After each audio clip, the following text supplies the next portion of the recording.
All right, working on a Honda Rincon. This is how you can tell if your oil pump chain is loose or if it's stretched, it needs to be replaced. See how on this particular oil chain, the oil chain pump, if I was to do this, I can make the chain hit the oil pump. Watch. See?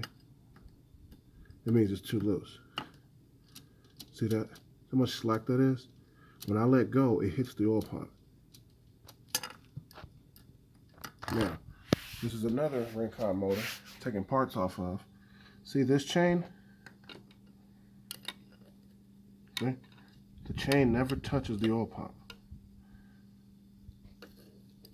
See? I cannot get it to touch the oil pump. Over here, see? This oil pump chain is too loose. All right?